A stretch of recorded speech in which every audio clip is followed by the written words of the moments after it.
Ang anak ko ay hindi lang tumalikod sa Japan, kundi iniiwan niya ang buo niyang buhay na aking itinayo para sa kanya noong gabing iyon sa Tokyo.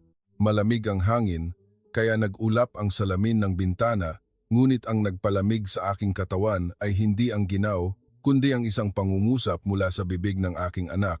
Ang batang babae na dating itinuturing na kinabukasan ng Japanese volleyball, ang bata na dating buong pagmamalaking isinusuot ang pambansang uniforme, ang bata na pinagmamasdan ng nangungunang unibersidad at pinaniniwalaan ng maraming coach na aangat sa pangunahing pambansang koponan balang araw. Ngunit tinitigan niya ako ng mahinahon at sinabi na ayaw na niyang maglaro para sa Japan. Gusto niyang pumunta sa Pilipinas. Noon, iisa lang ang nasa isip ko. Pinagtataksilan ng anak ko ang kanyang inang bayan, ang aming mga pangarap, ang bawat patak ng pawis na aming mag-ina ay sama-samang pinaghirapan. Ngunit pagkaraan ng isang taon, naintindihan ko lang na hindi siya tumatakas sa kanyang bansa. Tumatakbo lang siya pabalik sa kalahati ng kanyang puso na pinilit niyang manahimik sa buong buhay niya. Matapos ang gabing iyon, halos hindi ako nakatulog. Ang boses ng anak ko ay patuloy na umalingaw-ngaw sa aking isip, na para bang paulit-ulit itong inukit sa pader ng aking puso. Umupo ako sa dating hapagkainan, tinitingnan ang bento box na inihahanda ko para sa anak ko tuwing umaga sa loob ng maraming taon. At bigla, naramdaman ko na para bang tinititigan ko ang buong buhay na pinaniwalaan kong matatag, ngunit sa katotohanan ay nakakatakot na marupok. Akala ko kilala ko ang anak ko ng lubusan. Dahil ako ang nagluwal sa kanya, ako ang nagdala sa kanyang unang volleyball practice, ako ang nanood sa kanya na madapa at bumangon ng paulit-ulit. Ngunit noong gabing iyon, nagsimula akong magduda ng masakit na sa lahat ng panahon, marahil ay kilala ko lang ang panig na gusto kong maging siya. Nakilala ko ang kanyang ama 20 taon na ang nakalipas. Noon, isa pa akong manlalaro ng volleyball sa universidad sa Osaka. Ang buhay ko noon ay mayroon lang dalawang bagay, pag-ensayo at ang pagsubok na huwag maging pabigat sa sinuman. Lumaki ako sa isang ordinaryong bahay, hindi mayaman ang pamilya ko. Tinuruan ako ng aking mga magulang ng pagtitiis, pagkontrol ng damdamin at ang hindi madaling pagbanggit ng aking pagod. Nang pumasok ako sa universidad, lalo akong naniwala na ang isang tao ay makakatayo sa lipunan ng Japan kung sapat ang disiplina, sapat ang pagtitiis, at hindi masyadong gumagawa ng sarili nilang kakaiba. Tahimik siyang pumasok sa buhay ko, kaiba sa maraming Hapon na lalaki na aking nakilala. Siya ay isang Pilipino mula sa Batangas na dumating upang mag-aral ng sports journalism sa Kyoto at kalaunan ay tumulong sa isang sports exchange project sa pagitan ng mga universidad. Sa una, napansin ko ang kanyang ngiti dahil ito ay masyadong bukas para sa mga taong nakasanayan ko. Hindi siya mabilis magsalita ng Hapon, ngunit bawat salita ay may layunin, madali siyang tumawa, direktang magtanong, at may isang ugali na hindi ko naintindihan noon. Mahilig siyang magsalita tungkol sa kanyang tahanan, na para bang ito ay isang mainit na buhay na nilalang, hindi lang isang lugar na uuwi at matutulog. Akala ko, ang mga pagkakaiba na iyon ay kaakit-akit noong nasa yugto pa ng pag-ibig, ngunit nang magpasya kaming magpakasal, dahan-dahang nagsimulang magpakita ang katotohanan. Gusto niya akong dalhin sa kanyang pamilya sa Pilipinas. Gusto niya akong subukang mamuhay doon kahit panandalian bago kami magsimula ng pamilya. Sumama ako dahil mahal ko siya, ngunit sa kaibuturan, nakaramdam ako ng kawalang katiyakan. Hindi ko naintindihan ang wika, hindi ko naintindihan ang paraan ng pagpapahayag ng malaking pamilya, hindi ko naintindihan kung bakit napakaraming tanong sa isa't isa na halos walang personal na espasyo. At higit sa lahat, hindi ko naintindihan kung bakit sila nagmamahalan nang hindi man lang nagtatago ng damdamin. Ang kanyang bahay sa Batangas ay puno ng tawanan, amoy ng pagkain, mga alay sa dambana, mga tawagan mula sa harap hanggang likod ng bahay. Naalala ko noong gabing iyon, binigyan ako ng kanyang ina ng sinigang gamit ang kanyang mainit na mga kamay at nagsabi ng isang bagay sa Tagalog. Agad niyang isinalin na sinabi ng kanyang ina na mula ngayon, ako ay isa pa nilang anak sa bahay. Lahat sila ay ngumiti, lahat sila ay bukas sa akin, ngunit sa halip na gumaan ang aking loob, tahimik akong natakot dahil ito ay masyadong mainit kaya hindi ko alam kung paano ako aasal. Nang bumalik kami sa Japan, at sinimulan ang aming buhay sa Tokyo, isang ideya ang dahan-dahang bumuo sa akin nang hindi ko namamalayan. Sinabi ko sa sarili ko na kung balang araw magkaroon kami ng anak, kailangan niyang lumaki sa pinakamatatag na paraan at para sa akin, ang katatagan ay nangangahulugang paglago bilang isang Hapon. Ang pagiging perpekto sa wikang Hapon, pag-aaral sa sistema ng Hapon, pagkakaroon ng Japanese manners, pag-aalam kung kailan tahimik, kailan yumuko, kailan magtiis ng hindi nagrereklamo. Hindi ko kinamumuhian ang kanyang pagka-Filipino, ngunit natakot ako na kung ang aming anak ay lumaki sa dalawang mundo ng sabay, siya ay malilito, siya ay magiging isang tao na hindi nabibilang kahit saan, at sa isang lipunan na pinahahalagahan ang pagkakaisa kaysa sa pagiging kakaiba, ang pagkalito na iyon ay maaaring magdulot sa kanya ng sakit. Nang isinilang ang aming anak, agad akong pumili ng Japanese name para sa kanya, isang pangalan na simple, malambot at nababagay sa buhay sa Japan. Ang kanyang ama ay maingat na nagsabi na kung maaari, gusto niya na mayroon din siyang Filipino name, kahit para tawagin siya ng kanyang pamilya nang may pagmamahal sa kanilang sariling wika. Ngunit tumanggi ako. Sinabi ko na sapat na ang isang pangalan, hindi dapat lumaki ang isang bata na may pakiramdam na siya ay nahahati sa dalawang bahagi. Bagaman kalmado ang aking boses, sa kaibuturan, ito ay isang matatag na desisyon. Gusto kong maging tiyak ang aking anak sa paningin ng mundo mula sa unang araw. Umatras siya dahil mahal niya ako at dahil naniwala siya na hindi pa huli ang lahat para unti-unting matuto ang anak sa huli. Ngunit ang totoong buhay ay hindi naghihintay na maging handa ang sinuman. Ang mga bagay na paulit-ulit na itinulak palayo ay hindi nawawala. Naghihintay lang sila ng araw na bumalik sa mas masakit na anyo. Lumaki ang anak ko sa isang bahay na nakaayos sa paraan ng Hapon.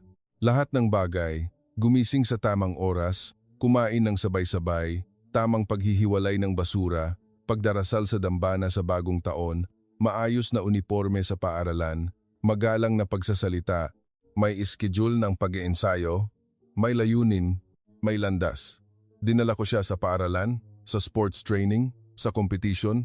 Sinubukan ng kanyang ama na ituro ang Tagalog sa pamamagitan ng mga kanta, simpleng pagbati at video calls sa lolo't lola sa Pilipinas. Ngunit bawat makita ko, palagi kong sinasabi, huwag muna, malilito ang bata. Madalas kong sabihin iyon hanggang sa huli, ang isang bahagi ng anak ko ay talagang nanahimik. Lahat ay tila maayos. Siya ay isang mabuting bata, matalino, disiplinado, at mas magaling kaysa sa kanyang edad sa volleyball court. Kaya lalo akong naniwala na tama ang aking pinili. Akala ko pinoprotektahan ko ang anak ko mula sa pag-aalinlangan, pinoprotektahan siya mula sa tingin ng lipunan, pinoprotektahan siya mula sa pangangailangan na ipaliwanag ang sarili sa buong buhay niya. Ngunit ngayon, kapag tinitignan ko ang nakaraan, naintindihan ko lang na marahil ang tinatawag kong proteksyon ay ang dahan-dahang pagsara ng isa pang pinto sa puso ng anak ko nang hindi ko man lang tinatanong kung ano ang nasa likod ng pintong iyon at gaano ito kahalaga sa kanya. Noong gabing iyon sa Tokyo, mag-isa akong nakaupo sa gitna ng katahimikan ng apartment at sa unang pagkakataon, inamin ko sa sarili ko na ang lahat ng ito ay hindi nagsimula noong sinabi ng anak ko na gusto niyang pumunta sa Pilipinas. Nagsimula ito noong buong puso kong naniwala na kung gusto kong magkaroon ng magandang kinabukasan ang anak ko, kailangan niyang putulin ang kalahati ng kanyang sarili muna. At marahil ang pinakamalaking sugat ng anak ko ay hindi lang nagmula sa labas na mundo, kundi nagsimula sa loob ng bahay na ito, mula sa mga bisig ng isang ina tulad ko. Kung tapat lang, ang pinakamasayang panahon ko sa buhay bilang isang ina ay marahil noong nagsimulang sumikat ang anak ko sa volleyball court. Dahil sa court, lahat ay mas malinaw kaysa sa totoong buhay. Nakakagulat, magaling ba siyang maglaro? Ano ang magiging puntos? Mananalo ba ang koponan o matatalo? Lahat ay may nakikitang sagot, kaiba sa usapin ng puso ng isang tao na kung minsan ay dahan-dahang nadudurog nang walang naririnig na ingay. Seryosong naglaro ng volleyball ang anak ko noong siya ay 7 taong gulang. Sa una, gusto ko lang na magkaroon siya ng batayan sa sports at malakas na katawan. Hindi ko nga balak itulak siya sa landas ng kompetisyon mula sa simula. Ngunit mula nang tawagin ako ng coach para kausapin matapos ang unang practice, agad kong nalaman na may isang bagay na nagsimula. Sinabi niya sa akin na ang batang ito ay may ritmo sa pagtingin sa laro na hindi tulad ng ibang bata. Hindi lang siya magaling sumunod sa utos, kundi parang binabasa niya ang galaw ng lahat sa court ng may likas na kakayahan. Noon, hindi pa ako sigurado kung ano ang ibig sabihin ng mga salitang iyon, ngunit pagkaraan lang ng ilang buwan, nakita ko mismo na hindi siya nagpalabis. Hindi ang anak ko ang pinakamataas, hindi siya ang pinakamalakas, ngunit mayroon siyang isang bagay na nagpapabalik sa mga manonood upang tumingin muli. Sa bawat pagdating ng bola sa kanyang kamay, magbabago ang ritmo ng laro, na para bang alam niya kung sino ang dapat niyang bigyang pansin, kailan magpapabagal, kailan magpapabilis. Minsan, nakaupo ako sa tabi ng court sa isang maliit na gym sa Tokyo, nanonood sa kanyang paglalaro, at nakaramdam ako ng kakaibang damdamin. Ang batang ito ay maaaring makarating ng mas malayo kaysa sa aking pinangarap. Pagkatapos noon, ang aming buhay ay dahan-dahang muling inayos nang hindi na kailangan ng maraming salita. Umaga sa paaralan, gabi sa practice, Sabado at Linggo sa laro o sa training camp. Nagsimula akong gumising ng mas maaga para maghanda ng bento box na may angkop na nutrition para sa isang atleta, pag-aralan ang mga paraan ng pagpapagaling ng katawan, magbasa ng mga artikulo tungkol sa injury ng balikat at tuhod, at mas kilala ko ang pangalan ng guro ng PE kaysa sa pangalan ng aking kapitbahay. Akala ko, tinutulungan ko ang anak ko na lumaki. Ngunit ngayon, kapag tinitignan ko ang nakaraan, hindi ako sigurado kung sino sa aming dalawa ang mas napalayo. Ang anak na unti-unting nagiging atleta o ako na unti-unting nagiging ina ng isang atleta. Nang pumasok siya sa junior high school, nagsimula siyang makilala sa mundo ng sports schools. Maraming coach ang nakakakilala sa kanyang pangalan bago pa man makita ang kanyang mukha. Sabi ng ilan, mayroon siyang matatag na kamay tulad ng mga senior university players. Sabi ng ilan, kung aalagaan ng mabuti, ang batang ito ay magiging puso ng youth national team balang araw. Nakakita ako ng isang maikling artikulo sa sports media ng mga estudyante na may larawan niya na nakangiti ng may pagkailang sa tabi ng volleyball net, suot ang kanyang uniforme. Sa ilalim ng larawan, nakasulat, rising setter na dapat pagmasdan mula sa Tokyo.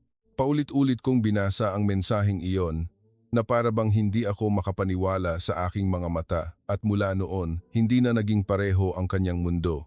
Ang pagiging pinagmamasdan sa murang edad ay hindi lang isang papuri, ito ay parang isang maliwanag na apoy na dahan-dahang sumisilay sa bawat sulok ng buhay. Ang dating galing ay naging inaasahan, ang dating paglalaro ay naging patunay sa sarili. Nagsimula siyang tawagin para sa selection sa district-level training camps pagkatapos ay national level. Sa bawat pag-uwi niya na may bagong training shirt o isang listahan kung saan nakasulat ang kanyang pangalan, nararamdaman kong tahimik na lumalaki ang aking puso. Hindi ko direktang sinabi sa anak ko kung gaano ako ka-proud dahil lumaki ako sa paraan na hindi masyadong gumagamit ng ganoong mga salita. Ngunit naniniwala ako na alam niya mula sa paraan ng aking pag-aalaga sa lahat ng bagay sa paligid niya ng pinakamalalim. Ang araw na unang isinuot niya ang uniforme ng Japanese youth team, naalala ko ng mas malinaw kaysa sa aking sariling kaarawan. Maaga ng umaga noon, malamig ang hangin.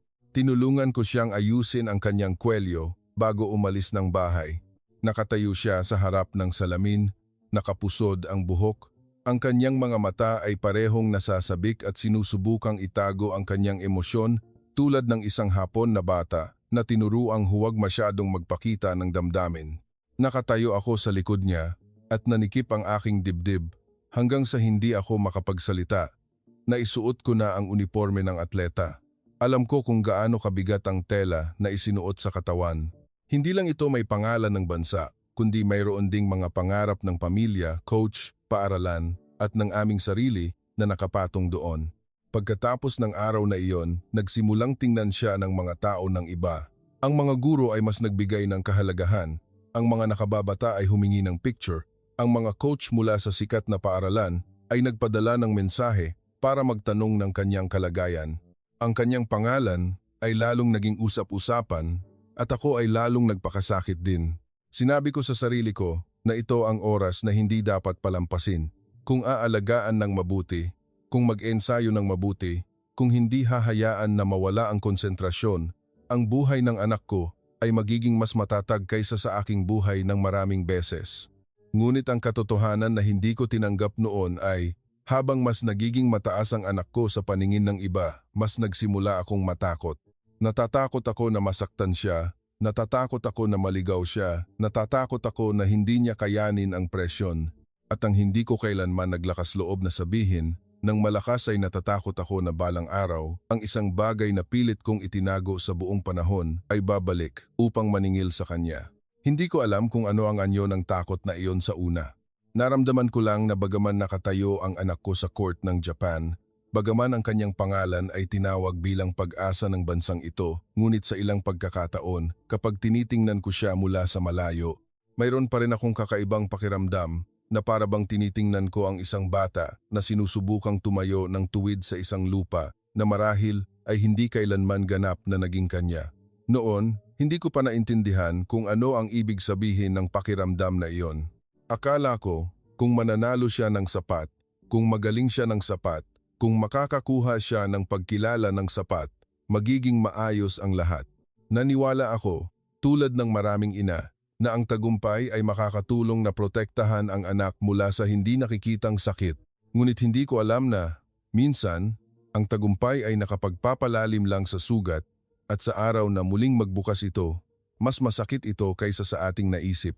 Kung tatanungin mo ako kung kailan nagsimulang magbago ang lahat, hindi ko masagot kung aling araw iyon dahil hindi ito nagsimula sa isang malaking pangyayari. Walang malakas na tunog ng basag na baso na nahulog sa sahig. Walang matinding salita na agad nagpatahimik sa bahay. Nagsimula ito sa maliliit na bagay na halos walang nakakapansin at dahil masyado itong maliit, hinayaan ko lang itong dumaan nang paulit-ulit hanggang sa isang araw nang lumingon ako, nalaman kong kumalat na ang bitak sa buong puso ng anak ko. Nang nagsimulang magbinata ang anak ko, malinaw na nagbago ang kanyang mukha mula sa isang maliit na batang babae na dating inaayos ko ang buhok tuwing umaga. Nagsimulang humasa ang kanyang mukha at ang kanyang mga mata ay mayroon ng anino na hindi ko maipaliwanag. Marami pa rin ang pumupuri na maganda siya sa paraan na nakakakuha ng pansin, ngunit ang ganoong mga papuri ay minsan ay may kaakibat na ibang bagay. Kapag may nakatitig sa kanya ng matagal, madalas kong marinig ang parehong tanong, hindi naman talaga mukhang Hapon ang anak mo, ano? O dayuhan ba ang tatay mo? Ang ilan ay nagtatanong ng may simpleng pagkaosyoso, ang ilan ay ngumingiti habang nagtatanong na parang walang ibig sabihin, ngunit hindi ko alam kung gaano katagal nananatili ang mga tanong na iyon sa isip ng anak ko. Sa una, nakakatuwa pa rin siya.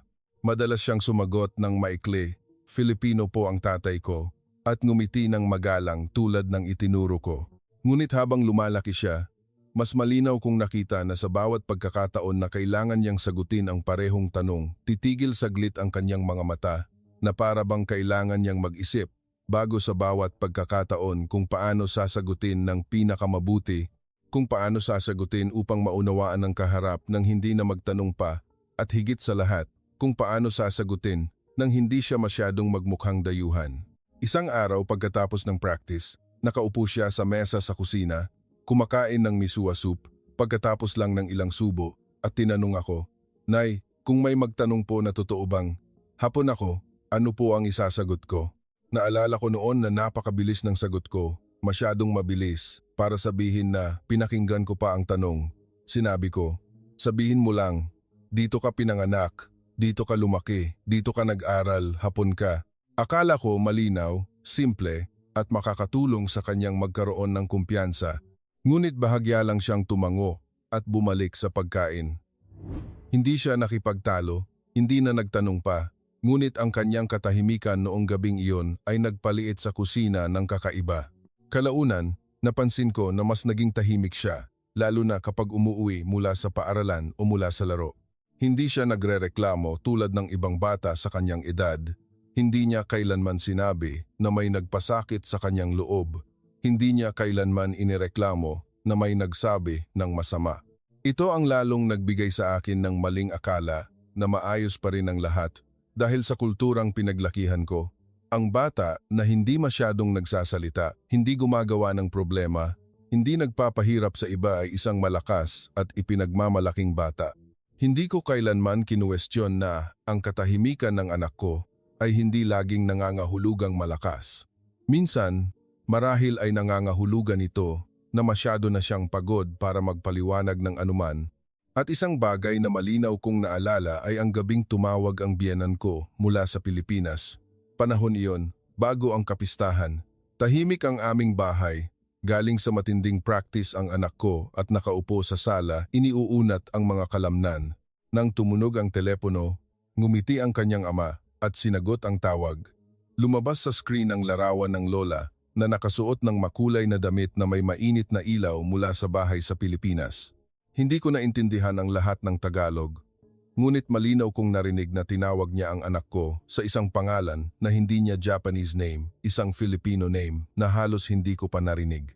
Agad na itinaas ng anak ko ang kanyang ulo, na para bang nakarinig ng pamilyar na tunog kahit hindi pa niya kailanman narinig, at mahina niyang tinanong ang kanyang ama, "Kaninong pangalan po iyon?"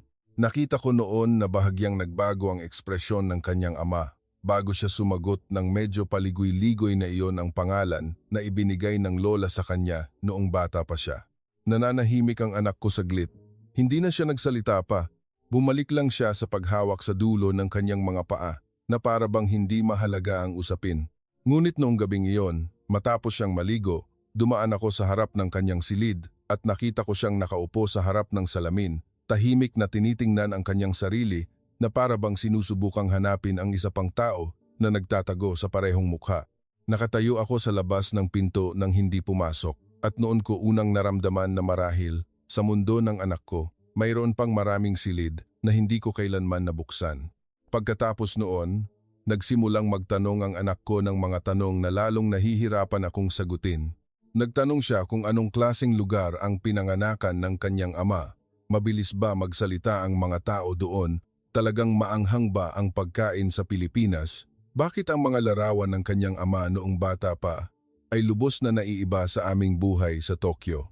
Sinubukan kong sumagot hanggat alam ko, ngunit kadalasan ay tinatapos ko ang aking sagot sa parehong pangungusap. Paglaki mo, saka mo na lang alamin. Ngayon, mayroon kang mas mahalagang bagay na pagtuunan ng pansin. Ang mahalagang bagay na tinutukoy ko ay ang practice, ang schedule ng mga laro, ang selection, ang pag-aaral, at ang kinabukasan na maayos kong inihanda para sa kanya. Ngunit ang puso ng isang bata ay hindi dumadaan sa tuwid na linya tulad ng schedule ng practice. Kahit gaano ko pa ayusin ang kanyang buhay, hindi ko kayang ayusin ang pagdududa sa kanyang pagkakakilanlan. Sa paaralan at sa team, nagsimulang marinig ng anak ko ang maliliit na salita na tila walang pinsala ngunit dahan-dahang naipon hanggang sa naging lason. Sabi ng ilan, "Hindi mukhang Hapon ang hitsura mo." Pinuri ng ilan na mukha kang kakaiba, maganda. Nagtanong ang ilan na, "Parang naglalaro?" Kung isang araw kailangan mong pumili sa pagitan ng Japan at Pilipinas, ano ang pipiliin mo? Ang ganoong mga tanong, sa paningin ng ilang matatanda, ay maaaring biro, ngunit para sa isang bata na sinusubukan pa ring hanapin kung saan siya nabibilang, ang tanong na iyon ay parang itinulak sa gilid ng bangin nang walang tulay na tatawiran. Ang pinakamasakit ay hindi kailanman ginawa ng anak ko ang mga bagay na ito na maging abala sa bahay. Tahimik lang niya itong tinatanggap at ipinagpatuloy ang kanyang buhay na parang walang nangyari. Nag-iensayo pa rin siya, naglalaro pa rin, bumabalik pa rin para tulungan akong magligpit ng mga plato, yumuyuko pa rin para batiin ang mga kapitbahay ng may parehong kagandahang asal. Lahat sa labas ay maayos pa rin kaya akala ko walang problema. Ngunit sa ilalim ng kaayusan na iyon, nagsimula akong makita ang ilang bagay na dahan-dahang nagbabago. Mas marami siyang oras na mag-isa. Mas matagal niyang tinitignan ang mga lumang larawan ng pamilya. Nakikinig siya sa boses ng kanyang ama na nagsasalita ng Tagalog sa telepono nang may kakaibang katahimikan. Ilang gabi, nakita ko na mas matagal nang bukas ang ilaw sa kanyang silid, ngunit kapag tinanong, maikli lang siyang sumasagot, "Wala po." Noon, hindi ko pa naintindihan na ang isang bata ay maaaring naghihirap ng malalim nang hindi man lang naglalabas ng tunog, at kung gaano kapanganib ang katahimikan na iyon dahil nagpapaniwala ito sa isang ina tulad ko na kontrolado pa namin ang lahat, samantalang sa katotohanan, ang aking anak ay dahan-dahang lumalayo sa mundo na inihanda ko para sa kanya, isang hakbang sa bawat hakbang, sa pinakamatahimik na paraan. Kung noon ay naglakas loob akong itigil ang lahat at tanungin siya kung ano talaga ang nararamdaman niya, marahil ang susunod na kuwento ay hindi ganito kasakit. Ngunit hindi ko ginawa. Pinili ko pa ring paniwalaan ang nakikita kaysa sa itinago ng anak ko. At dahil sa paniniwala na iyon, ang maliit na bitak na nagsimula sa katahimikan ay dahan-dahang naging isang maitak na hindi na kayang ayusin ng sinuman sa kalaunan. Pagkatapos noon, ang lahat sa buhay ng anak ko ay tila mas mabilis na umusad kaysa sa aking naisip. Ang kanyang pangalan ay nagsimulang lumabas sa mas malawak na publiko. Tinawag siya ng coach para sa karagdagang practice. Binigyan siya ng kahalagahan ng paaralan. Ang sports media ng kabataan ay nagsimulang magsalita tungkol sa kanya na para bang siya ang simbolo ng bagong kinabukasan sa mundo ng Japanese volleyball. At bilang isang ina, dapat ay mas masaya ako. Dapat ay nakangiti ako ng buong puso kapag pinupuri ang aking anak. Dapat ay naramdaman ko na ang landas na aming dalawang mag-ina ay matyagang tinahak ay namumulaklak na ng maganda. Ngunit habang lumilipas ang mga araw, lalo kong naramdaman na ang anak ko ay hindi umaakyat sa taas, kundi itinutulak sa isang lalong lumiit na espasyo na halos wala ng hangin. Sa panahon na seryoso na siyang napasama sa youth team, na puno ang schedule ng buhay ng anak ko na halos walang natitirang espasyo para sa pagkabata. Ginising siya ng madaling araw, pumasok sa paaralan, umuwi at nag-practice, kumain ng nagmamadali, nagbasa, at natulog ng parang nauubusan ng lakas araw-araw. Minumura ko ang aking sarili na ito ang halaga ng pangarap. Lahat ng atleta ay dumadaan dito. Ngunit ang hindi ko napansin ay ang pagod ng anak ko ay hindi na lang nagmumula sa practice. Ito ay isa pang uri ng pagod. Ang pagod na nananatili sa kanyang mga mata, sa mas madalas na katahimikan, sa ngiti na nandoon pa rin, ngunit hindi kailanman umabot sa kaibuturan. Nang nagsimula siyang maglaro sa mas malalaking tournament, madalas akong nakaupo sa bleachers at nakikita ang mga bagay na hindi nakikita ng iba. Sa bawat mahalagang puntos na kanyang nagawa, lahat ay tumitingin ng may paghanga, ngunit sa bawat pagkakataon na siya ay nagkamali, kahit kaunti lang, nararamdaman ko na nagbabago ang kapaligiran ng kakaiba. Hindi lang ito isang pagkakamali ng isa pang atleta, para bang may nagmamasid kung mayroong bitak na maaaring ituro. Hindi ko alam kung ang pakiramdam na iyon ay nagmula sa sobrang pag-iisip ng isang ina, ngunit talagang naramdaman ko na ang anak ko ay hindi laging tinitingnan ng kapareho ng iba. Habang mas naging kilala siya, ang mga papuri na dati ay nagpapasaya sa akin ay nagsimulang may itinatagong anino. Marami ang nagsabi na mayroon siyang estilo na hindi tulad ng tipikal na Japanese children. Sinabi ng ilan na mayroon siyang kakaibang game sense mula sa Japanese system, tunog papuri. Ngunit sa kaibuturan, nagulat ako dahil nangangahulugan ito na tinitingnan pa rin siya ng mga taong iyon bilang isang kakaibang tao. Kahit gaano pa ang paglalaro ng anak ko para sa Japan, pagsusuot ng Japanese jersey, pagsasalita ng Hapon, at pamumuhay sa Japanese way, mayroon pa ring ilang pares ng mata na hindi pumapayag na siya ay maging isang ordinaryong batang babae sa koponan kasama ng iba. Ang mas masakit ay ang ganitong uri ng presyon ay madalas dumating sa isang magalang na paraan kaya hindi tayo makakapagtalo.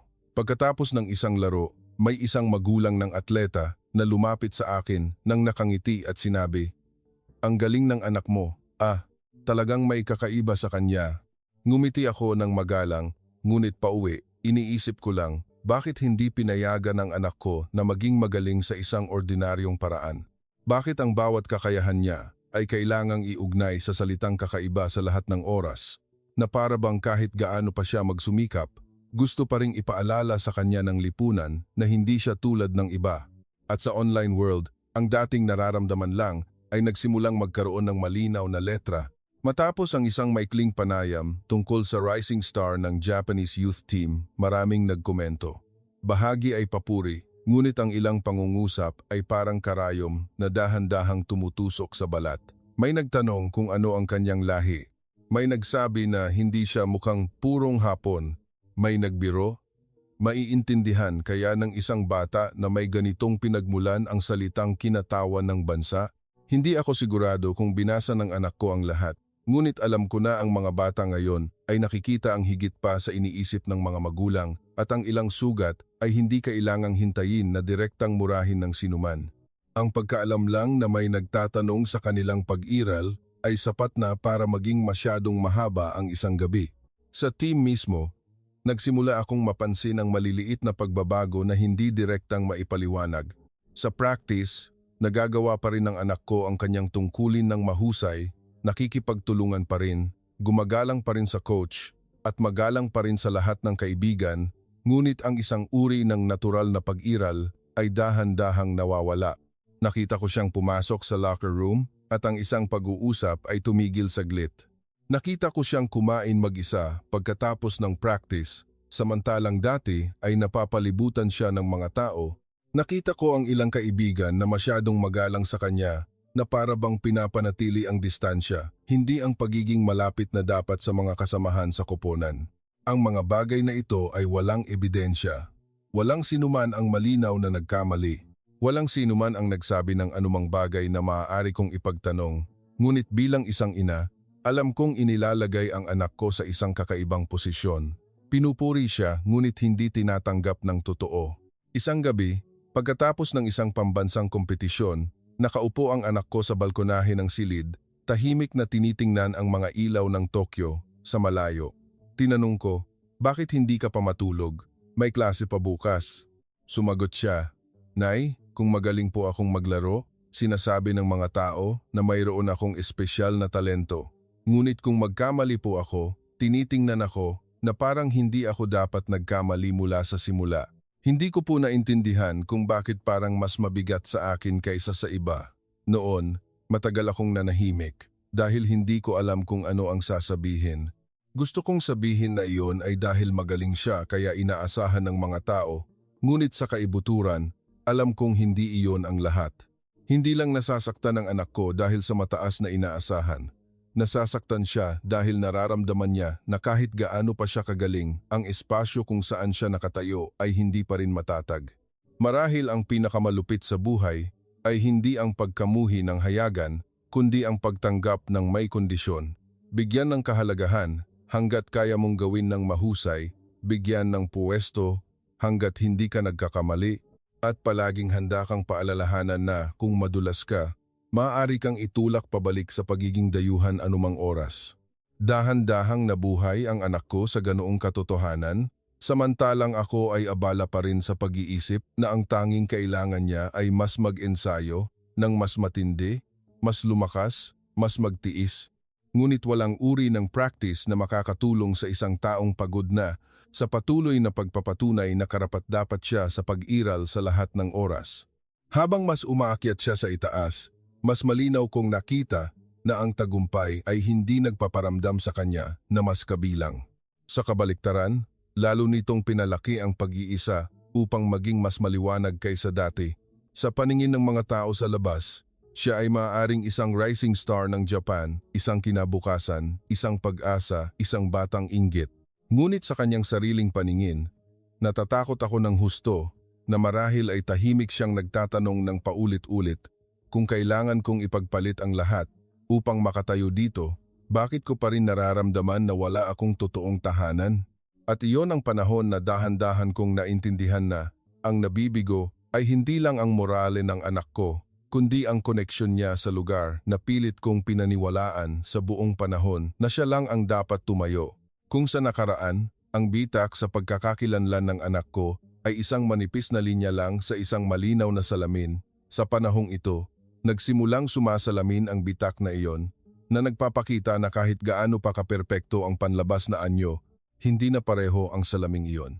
At ako mismo ay nagsimulang makaramdam ng hindi malinaw na hindi magtatagal, may mangyayari, isang bagay na magpapahirap sa aming buhay na mag-ina na maging pareho pa.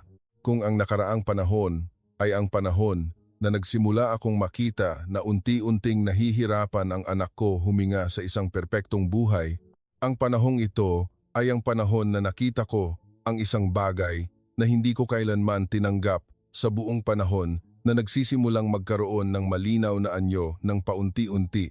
At iyon ay ang Pilipinas, ang bansa na dati kong tinitingnan bilang simpleng pinagmulan ng aking asawa, ang isa pang ugat na maaaring ilayo muna, isang bagay na maaaring pag-aralan sa huli. Ngunit sa huli, ito ang tanging lugar kung saan nagsimulang maramdaman ng aking anak na hindi niya kailangan pilitin ang kanyang sarili huminga. Ang simula ng lahat ay nagmula sa balita na hindi maganda ang kalusugan ng ama ng aking asawa. Maraming beses na niyang binanggit ang pag-uwi sa Pilipinas sa loob ng nakaraang ilang taon, ngunit palagi naming ipinagpapaliban.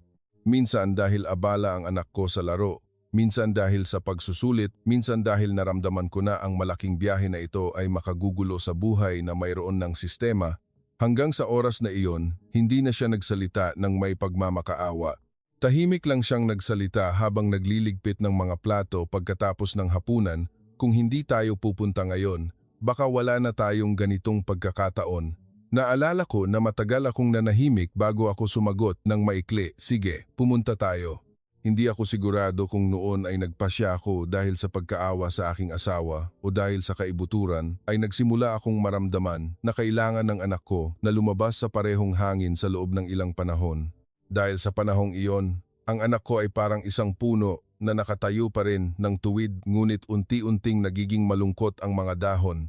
Nag-iensayo pa rin siya, ginagawa pa rin ang kanyang tungkulin, sinasagot pa rin ako ng magalang, ngunit ang buhay na dati ay nasa kanyang mga mata kapag nagsasalita siya tungkol sa volleyball ay halos wala na.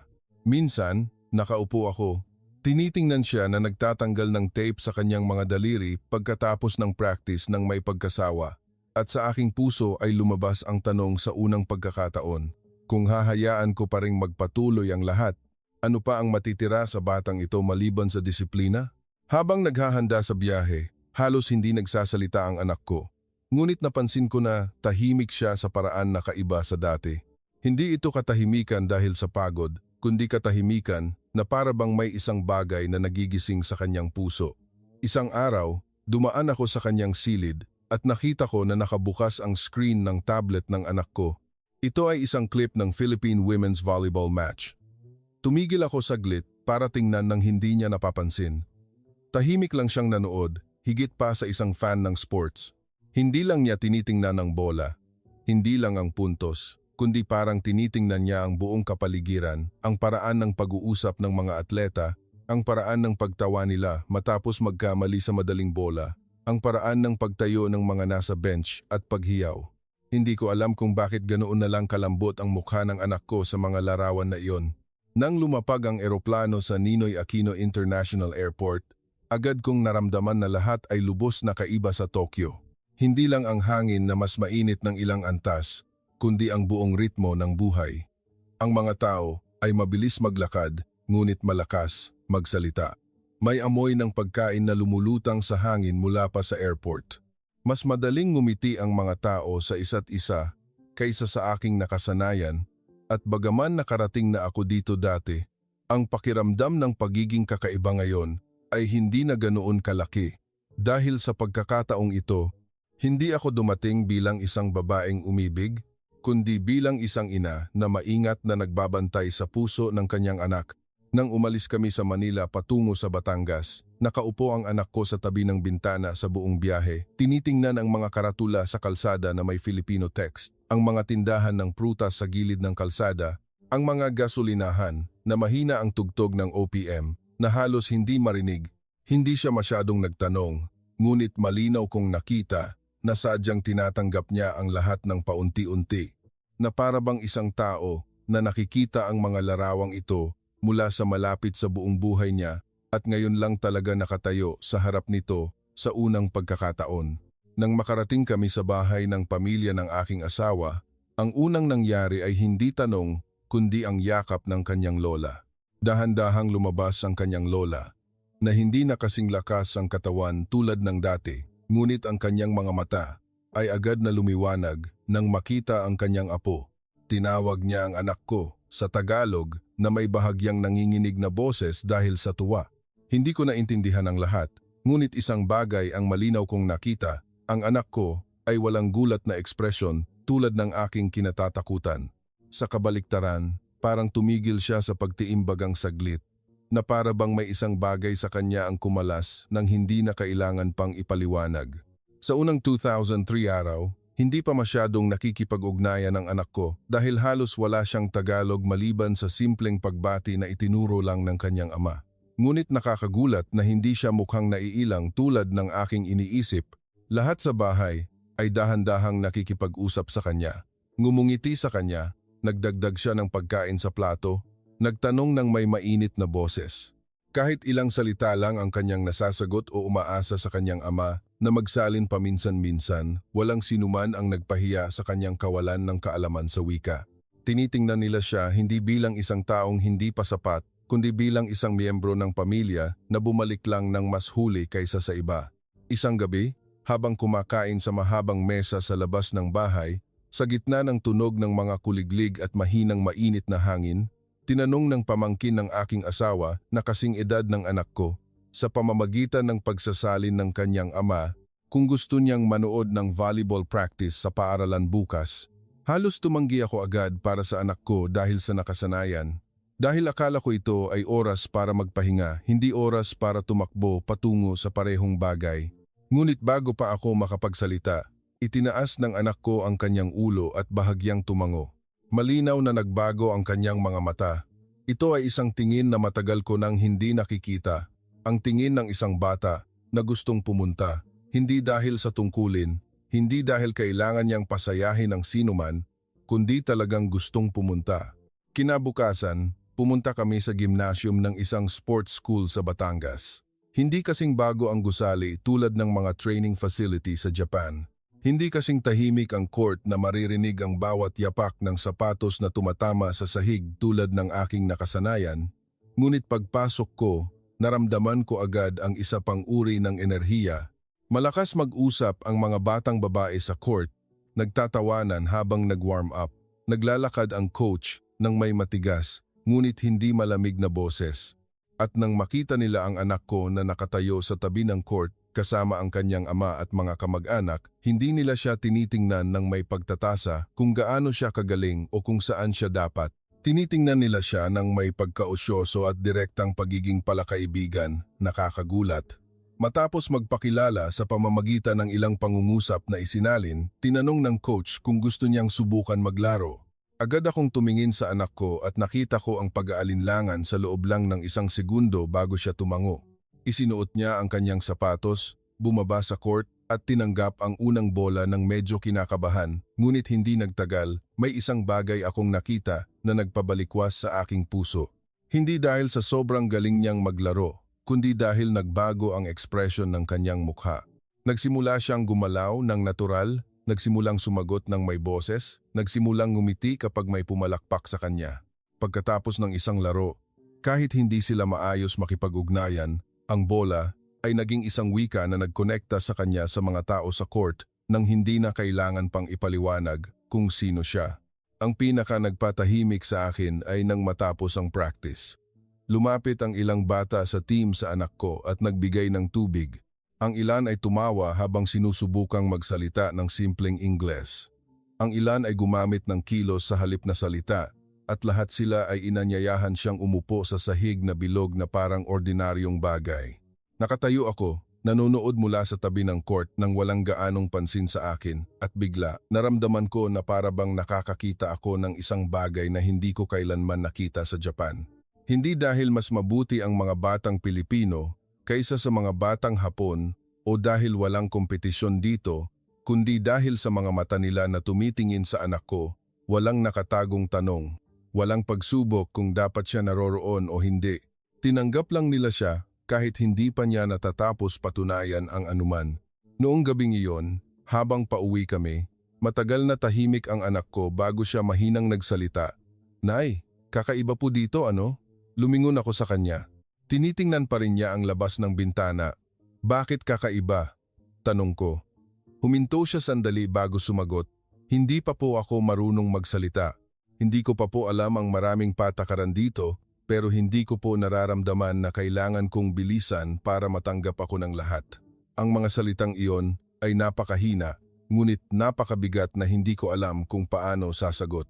Nananahimik lang ako sa buong biyahe pa uwi, hinahayaan ang tunog ng kalsada at ang mainit na hangin ng Batangas na dahan-dahang dumaloy sa bintana ng kotse.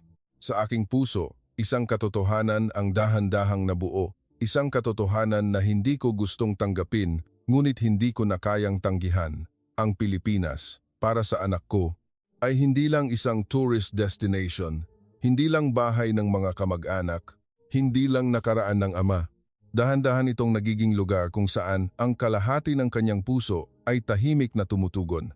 At kung totoo iyon, isang araw, baka tawagin siya ng sapat na lakas na walang sinumang makakapigil sa kanya kahit ako mismo. Matapos ang Pilipinas, ang aming bahay sa Tokyo ay pareho pa rin. Ang hapagkainan ay naroroon pa rin sa parehong sulok. Ang mga sapatos ng anak ko ay maayos pa ring nakahanay sa pasukan. Ang tunog ng parehong linya ng tren ay mahina pa ring naririnig sa bintana sa parehong oras tuwing gabi. Lahat sa labas ay tila walang nagbago, ngunit alam ko mula sa unang araw na pumasok ako na ang katahimikan sa bahay na ito ay hindi na pareho. Hindi ito ang katahimikan na nakasanayan ng mga Hapon, kundi katahimikan na parabang may isang bagay na lumalaki sa loob at walang sinuman ang naglakas loob na pangalanan ito. Bumalik ang anak ko sa paaralan, bumalik sa practice, bumalik sa pamumuhay ayon sa schedule, ngunit hindi na siya ang dating siya. Nakita ko ang pagbabago sa maliliit na detalye na hindi mapapansin ng iba. Sa hapunan, mas kaunti na siyang nagtitingin mula sa telepono, ngunit kung aksidenteng dumaan ako sa kanyang silid sa gabi, makikita ko ang ilaw mula sa screen ng tablet na sumisilay sa tahimik na mukha ng anak ko. Ilang gabi, ito ay mga clip ng Philippine Women's Volleyball. Ilang gabi, ito ay mga video na nagtuturo ng Tagalog para sa mga nagsisimula. Ilang gabi, ito ay mga larawan ng mga kalsada, palengke, simbahan o maikling clip tungkol sa buhay ng estudyante sa Pilipinas. Hindi siya nanonood na parang isang panandaliang usyosong tao. Nanonood siya na parang isang tao na dahan-dahang naglalagay pabalik ng mga bahagi sa kanyang buhay, isang piraso sa bawat piraso. Sinubukan kong magkunwari na hindi ko nakikita dahil ang isang bahagi ng aking puso ay gusto pa ring maniwala na ito ay isang bagong pakiramdam mula sa biyahe. Lahat ay lalamlam kapag hinila siya ng pang-araw-araw na buhay pabalik sa dati. Akala ko noon na ang Tokyo ay may ganoong kapangyarihan. Ang syudad na ito ay napakagaling mag-ayos ng mga tao, kaya nitong ayusin ang lahat ng kalituhan kung magtitiyaga lang tayo at hindi hahayaang manguna ang emosyon. Ngunit sa pagkakataong ito, nagkamali ako. Nagsimulang mas madalas magsalita ang anak ko tungkol sa Pilipinas, hindi sa paraan ng pagkuwento ng isang biyahe. Nagsasalita siya tungkol sa ritmo ng paglalaro ng Philippine team, tungkol sa paraan ng komunikasyon ng mga manlalaro sa court, tungkol sa mga ngiti ng mga bata sa team, tungkol sa kakaibang pakiramdam na nangyari nang tinawag ang kanyang Filipino name. Hindi masyadong nagsasalita ang kanyang ama. Nakikinig lang siya. Minsan ay tinutulungan niyang bigkasin ang mga salitang Tagalog sa anak niya nang may pagtitiis. Samantalang ako ay nakaupo doon at naramdaman kong tinitingnan ko ang dalawang tao na dahan-dahang pumapasok sa isang espasyo na hindi ko kailanman pinayagang magkaroon sa bahay na ito. Ang punto na talagang nagpasimula sa aking takot ay ang araw na tumawag ang coach sa bahay para ipaalam ang tungkol sa susunod na training camp ng Japanese youth team. Nagsalita siya ng seryoso at may halong kasiyahan na ang performance ng anak ko ay nananatiling mahusay at kung mapanatili niya ang kanyang forma, malaki ang pagkakataon na umangat pa siya. Nakikinig ako at mabilis ang tibok ng puso ko sa tuwa. Ito ay balita na dati ay tinginan kami ng anak ko at ngumiti ng buong pagmamalaki, ngunit nang ibinaba ko ang telepono at sinabi sa kanya, bahagya lang siyang tumango na para bang nakarinig ng ordinaryong bagay. Alam ko na po, maikli niyang sagot at yumuko para ilagay ang notebook sa kanyang bag. Tinitingnan ko ang kanyang masyadong kalmadong kilos nang hindi naintindihan. Alam mo na, bakit hindi mo sinabi sa akin? Tanong ko. Nananahimik siya saglit bago sumagot. Hindi pa po ako sigurado kung pupunta ako. Ang mga salitang iyon ay nagpalamig agad sa silid. Akala ko nagkamali ako ng dinig. Anong ibig mong sabihin? Hindi ka sigurado kung pupunta ka. Itinaas niya ang kanyang mga mata para tingnan ako. Hindi matigas ang kanyang ekspresyon, hindi mapanlaban, ngunit masyado itong kalmado na nakakatakot. Hindi ko pa po gustong sumagot ngayon, sabi ko, nang hindi ko namamalayan. Ito ang pagkakataon na gustong makuha ng maraming bata. Ano ang iniisip ng anak ko? Nananatili pa rin siyang tahimik. Iniisip ko po araw-araw, kaya hindi pa po ako makasagot. Mula sa minutong iyon, hindi na kailanman nawala ang tensyon sa bahay. Hindi ito away na sumisigaw araw-araw. Sa kabaligtaran, ito ay isang uri ng labanan na napaka-Japanese kaya mas nakakasakal. Mas kaunti kaming nagsalita, nag-iingat sa bawat salita. Ngunit ang bawat salita ay naging mas mabigat kaysa dati. Nagsimula akong magtanong ng mas madalas tungkol sa kanyang kinabukasan. Iginiit ang tungkol sa nangungunang unibersidad. Nagsimulang magsalita tungkol sa propesyonal na landas ng atleta sa Japan. Nagsimulang ilahad ang aming mga pangarap na dati ay isa-isa sa kanya na parabang kung gagawin kong malinaw, makikita niya ulit ang nakikita ko. Ngunit sa bawat pagsasalita ko, mas lumalayo ang kanyang mga mata. Isang araw, hindi ko na kinaya at direktang nagtanong, aalisan mo ba talaga ang lahat? Sa pagkakataong ito, agad siyang nag-angat ng ulo. Bahagyang nanginginig ang kanyang mga mata. Sa unang pagkakataon sa loob ng maraming linggo. Hindi ko po aalisan ang lahat, dahan-dahan niyang sinabi. Ayaw ko lang po na iwanan ang sarili ko. Ang pangungusap na iyon ay nagpatigil sa akin saglit.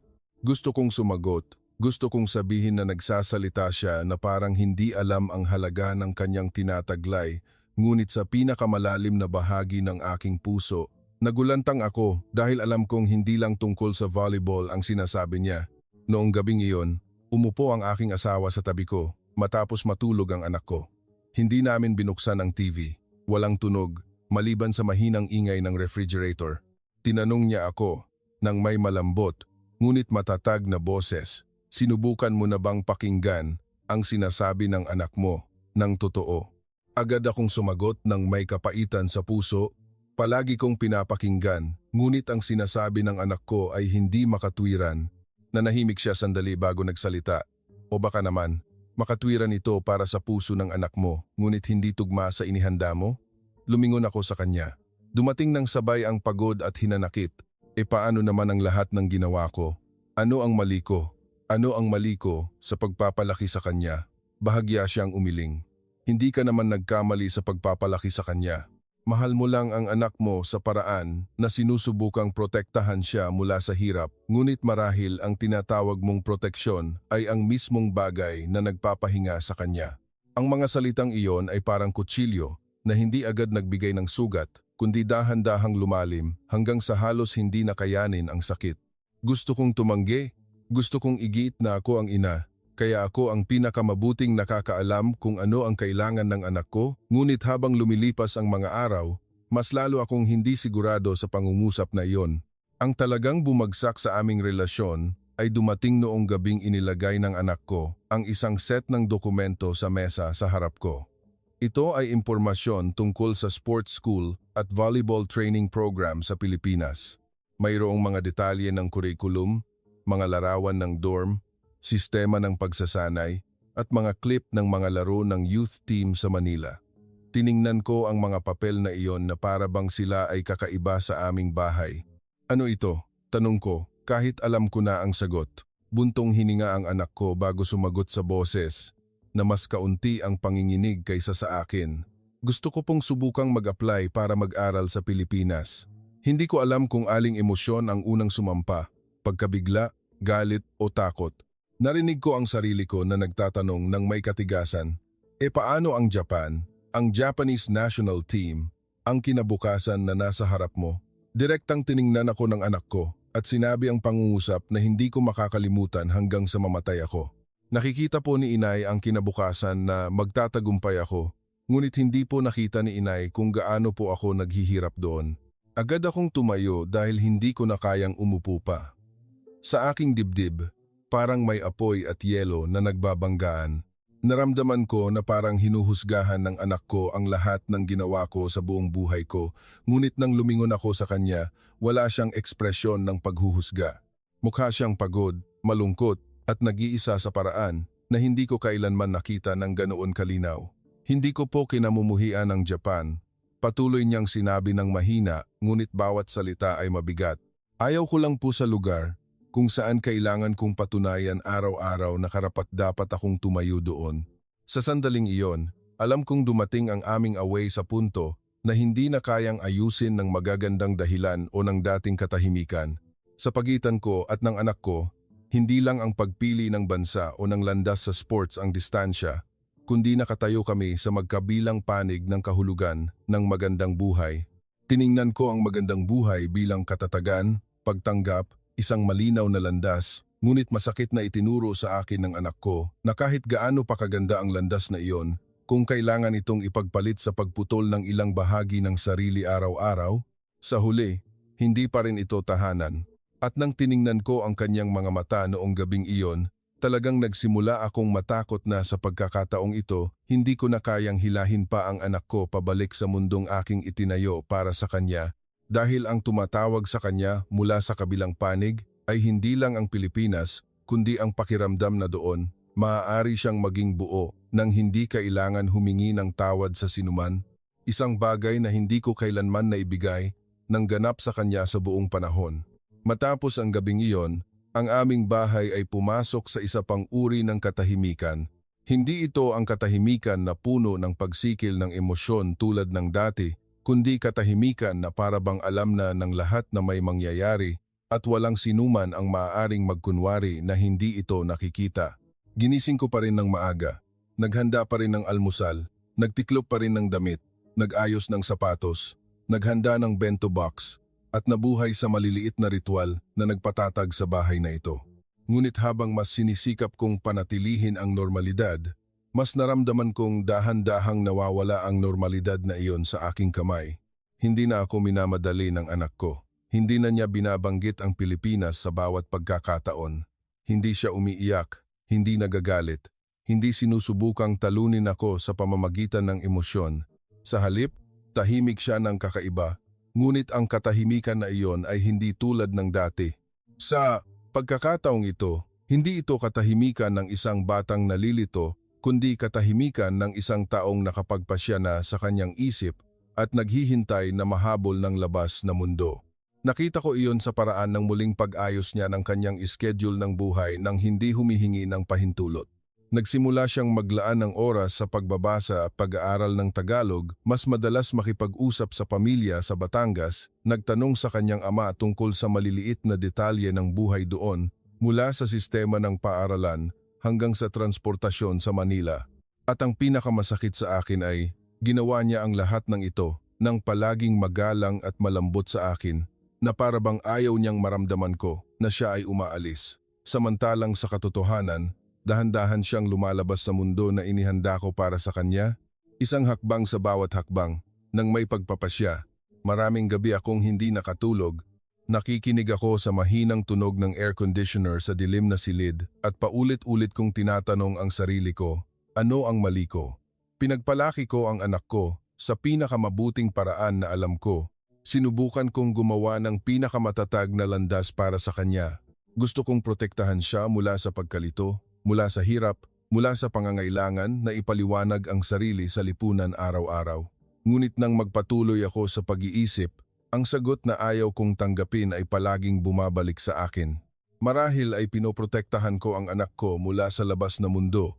Ngunit kasabay nito, marahil ako rin ang nagpilit sa kanya na itago ang kanyang sarili mula sa kanyang sariling puso ng pinakamatagal. Ang punto na talagang nagsimulang masira ang pader sa aking puso ay dumating isang gabi nang marinig ko ang mahinang hikbi mula sa silid. Sa una, akala ko ay nakikipag-usap siya sa telepono o nanonood ng isang bagay, ngunit nang lumapit ako, nalaman kong tahimik siyang umiiyak mag-isa. Matagal akong nakatayo sa harap ng pinto. Ang aking kamay ay nakalagay sa doorknob, ngunit hindi ko naglakas loob na buksan dahil natakot ako ng husto na kung bubuksan ko ang pinto na iyon, makakatagpo ako ng isang katotohanan na matagal ko nang iniiwasan. Sa huli, Kumatok ako ng mahina at nagtanong kung maaari akong pumasok. Nakaupo ang anak ko sa sahig sa tabi ng kama. May isang notebook na nakabukas sa kanyang kandungan. Medyo namamaga ang kanyang mga mata, ngunit nang makita niya ako, sinubukan pa rin niyang umupo ng tuwid ayon sa kagandahang asal. Umupo ako sa tabi niya nang hindi nagsasalita. Nang matagal, bago ako mahinang nagtanong, "Gusto mo pa rin talagang pumunta? Ano?" Hindi siya agad sumagot. Tiningnan niya ako sandali na para bang nagtatimbang kung gaano karami ang sasabihin at sa huli, inabot niya sa akin ang notebook sa kanyang kamay. Nandoon ang kanyang Japanese journal na nababasa ko at ang mga salitang Tagalog na isinulat niya sa tabi.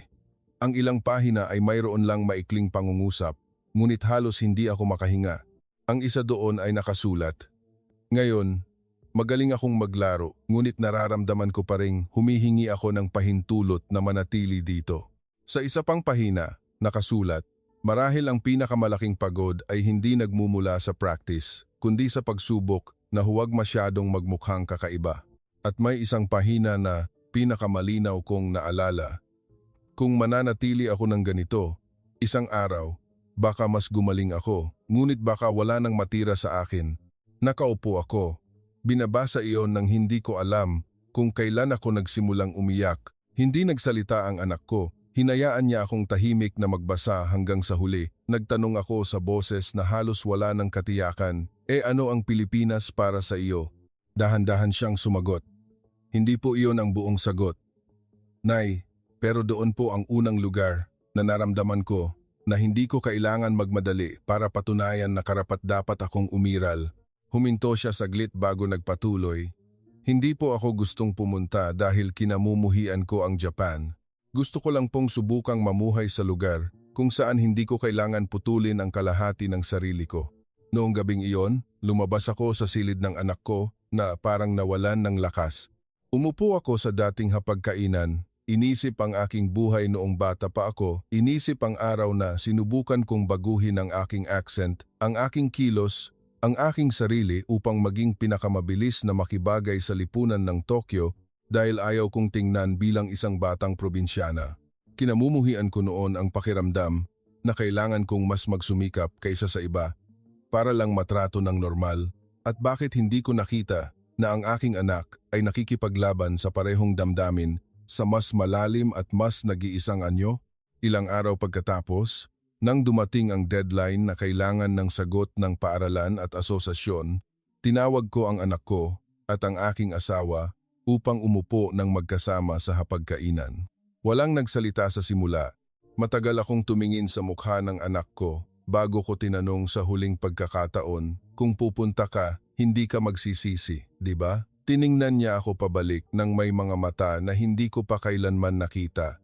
Hindi ito tingin ng isang batang matigas ang ulo, hindi tingin ng isang taong gustong manalo, kundi tingin ng isang taong alam na ang sakit na ito ay kailangan. Kung hindi po ako pupunta, mas magsisisi po ako, Nay, sagot niya. Sa sandaling iyon, alam kong talo na ako. Ngunit ang pagkatalo na iyon ay hindi pagkatalo sa anak ko, kundi pagkatalo sa aking sariling takot. Pagkatalo sa paniniwala na matagal kong pinanghawakan na ang isang tao ay kailangang pumili lang ng isang panig para magkaroon ng matatag na buhay. Buntong hininga ako nang malalim bago magsalita sa boses na nanginginig na hindi ko na maalala kung kailan ako huling naging marupok. Kung pupunta ka, kailangan mong seryosohin ang pag-aaral ng Tagalog. Kailangan mong panagutin ang iyong pag-aaral at kailangan mong mangako na anuman ang mangyari, hindi mo na ito itatago mag-isa. Pagkasabi ko ng mga salitang iyon, agad na dumaloy ang luha ng anak ko. Paulit-ulit siyang tumango at lumapit sa akin nang walang pag-aalinlangan. Nanginginig ang kanyang yakap, kaya agad kong nalaman na hindi lang naghihintay ang batang ito ng pahintulot. Naghihintay siya na makita siya ng buo ng kanyang ina. Pagkatapos noon, mabilis na nangyari ang lahat. Nakakatakot. Nakipag-ugnayan kami sa paaralan sa Pilipinas. Inayos ang mga dokumento, kinansela ang ilang plano na dati ay inilatag sa Japan. Sinagot ang mga tawag mula sa mga coach at guro na paulit-ulit na nagtanong nang hindi naintindihan kung bakit pinili ng isang bata na may ganitong kinabukasan ang ganoong landas. Sinagot ko silang lahat ng magalang ayon sa nararapat. Ngunit sa bawat pagbaba ko ng telepono, naramdaman kong dahan-dahan akong nagtatanggal ng mga ladrilyo mula sa pader na itinayo ko sa buong buhay ko. Isa-isa, ang araw ng pag-alis ay mas mabilis na dumating kaysa sa inaasahan. Ang Haneda Airport noong umaga na iyon ay napakaliwanag kaya lahat ay tila masyadong malinaw. 2 bagahe lang ang dala ng anak ko kasama ang isang bag para sa volleyball equipment. Tiningnan ko ang lahat ng iyon at nakaramdam ako ng kakaibang sakit. Ang 17 taong buhay ng isang tao ay tila kayang paikliin sa ganito. Maayos ang suot ng anak ko tulad ng dati. Nakapusod ng mahigpit ang buhok, halos walang makeup, ngunit ang kanyang mga mata ay hindi na pareho. Mayroon itong kasabikan, takot, at isang liwanag na matagal ko nang hindi nakikita. Niyakap ng mahigpit ng kanyang ama ang anak niya at paulit-ulit na pinayuhan. Samantalang ako, halos hindi ako makapagsalita hanggang sa kailangan naming maghiwalay sa harap ng security checkpoint. Noon, hinila ko siya bago ko narinig ang sarili ko na nagsasabi ng mga salita na matagal ko nang dapat sinabi. Nay, patawad, kung sa nakaraan ay pinaramdam ko sa iyo na kailangan mong magpanggap na ibang tao para lang maipagmalaki ako. Agad na umiling ang anak ko habang lumuluha. Hindi po kayo nakasakit sa akin, Nay. Mahal niyo lang po ako sa paraan na pinaniniwalaan niyo na pinakamabuti. Ang pangungusap na iyon ay mas nagpasakit sa aking puso dahil lalo nitong pinatunayan na sapat na siyang matanda upang intindihin ako sa araw na nagsisimula pa lang akong intindihin siya. Bago siya pumasok, lumingon ang anak ko, tumakbo ulit sa akin at isinuksok ang isang sobre sa aking kamay. Basahin niyo po pagkatapos kong makasakay sa eroplano, Nay. Mabilis niyang sinabi bago ngumiti ng bahagya at tumalikod. Sa pagkakataong ito, hindi na siya lumingon pa. Nakatayo ako, tinitingnan ang kanyang likod hanggang sa mawala siya sa paningin. Alam kong kapag dumaan siya sa pintong iyon, hindi na magiging buhay ng anak ko ang buhay na kontrolado ko. At marahil, iyon ang unang pagkakataon na magsisimula niyang magkaroon ng kanyang sariling buhay. Nang nakaupo ako sa kotse pauwi, binuksan ko ang sulat ng anak ko gamit ang nanginginig kong mga kamay. Walang panunumbat doon, walang kapaitan. Mayroon lang simpleng salita na nagpaiyak sa akin ng mas matindi kaysa sa airport. Sinulat niya na alam niya na mahal ko siya. Alam niya na ang lahat ng ginawa ko ay mula sa mabuting hangarin. Alam niya na ang pagsusuot ng Japanese National Team jersey ay talagang isang magandang panahon. Ngunit sinulat din niya na sa Japan, madalas niyang nararamdaman na kailangan niyang piliin na iwanan ang ilang bahagi ng kanyang sarili araw-araw upang maging sapat na akma sa lugar na iyon. Samantalang sa Pilipinas, kahit bago pa ang lahat at mahirap, nakakagulat na kalmado ang kanyang puso. Hindi po ako tumatakas sa itinayo niyo para sa akin, sinulat niya. Sinusubukan ko lang po na bumalik sa aking buong pagkatao. Tiniklop ko ang sulat na iyon nang maingat at tumingin sa labas ng bintana. Ang siyudad ng Tokyo ay gumagalaw pa rin tulad ng dati. Ang mga tao ay nagmamadali pa rin tulad ng dati. Walang nagbago sa labas na mundo. Ako lang ang nagsimulang makaunawa sa unang pagkakataon na ang pag-alis ng anak ko ay hindi nangangahulugang mas kaunti ang pagmamahal niya sa bahay na ito. Hindi nangangahulugang pinagtaksilan niya ang bansang nagpalaki sa kanya, kundi nangangahulugan ito na ang isang bata ay naglakas loob na pumili ng landas na hindi na niya kailangang hatiin ang kanyang puso sa 2 bahagi. At kahit noon ay masakit pa rin ito na halos hindi ko matanggap, sa pinakamalalim na bahagi ng aking puso, alam ko na ang pag-alis na ito ay hindi ang katapusan ng pagiging mag-ina, kundi ito ay simula lang ng isang bagong pag-aaral na kailangan ko ring matutunan habang lumalaki kasama ang aking anak. Ilang buwan pagkatapos, nagpasya akong lumipad sa Pilipinas upang personal na mapanood ang anak ko na maglaro. Ang court sa Manila ay hindi kasing tahimik tulad ng aking nakasanayan sa Japan. Ang tunog ng hiyawan ay mainit at puno ng buhay. Nang makita ko ang anak ko na tumakbo sa court na nakasuot ng uniforme ng kanyang bagong paaralan, halos hindi ko siya nakilala. Hindi dahil sa nagbago ang kanyang mukha, kundi dahil hindi na pareho ang kanyang mga mata. Hindi ito mga mata ng isang bata na sinusubukang gawin ang lahat ng tama para lang matanggap, kundi mga mata ng isang taong nakatayo sa isang lugar kung saan hindi kailangang itago ang kanyang sariling puso. Sa buong laro, Nakita ko siyang sumisigaw ng pangalan ng mga kaibigan. Nakita ang mga ngiti, matapos ang pagkakamali. Nakita ang kamay ng kanyang kasamahan sa koponan na natural na humahawak sa kanyang balikat. At naintindihan ko, sa wakas na sa lahat ng panahon, hindi lang kailangan ng anak ko ng pagkakataon sa sports. Kailangan niya ng lugar kung saan ang kanyang pagkatao ay hindi magiging pabigat, isang lugar kung saan hindi niya kailangang hatiin ang kanyang puso para lang mapayapa ang sinuman. Matapos ang laro, tumakbo siya sa akin na parang bata pa at niyakap ako ng mahigpit ng matagal nang hindi nagsasalita. Mahina kong hinimas ang kanyang likod at naramdaman kong dahan-dahang nawawala ang lahat ng pagmamatigas na dati ay pinanghawakan ko. Naintindihan ko na, anak, bulong ko habang lumuluha. Hindi ka tumatakas sa bahay, bumabalik ka lang sa iyong sarili. Nanginginig siya sa aking yakap bago niya ako niyakap ng mas mahigpit. Sa sandaling iyon, natutunan ko ang pinakamalalim na aral sa buhay ng isang ina. Ang pagmamahal ay hindi ang pagpilit sa anak na manatili sa landas na sa tingin natin ay pinakaligtas, kundi ang pagtanggap kahit sa araw na dinala tayo ng kanyang landas sa lugar na hindi natin kailanman nakasanayan. Dahil sa huli, ang totoong tagumpay ay hindi ang makita ang anak na maging kung ano ang pinangarap natin, kundi ang makita ang anak na masaya na maging buong puso ang kanyang sarili.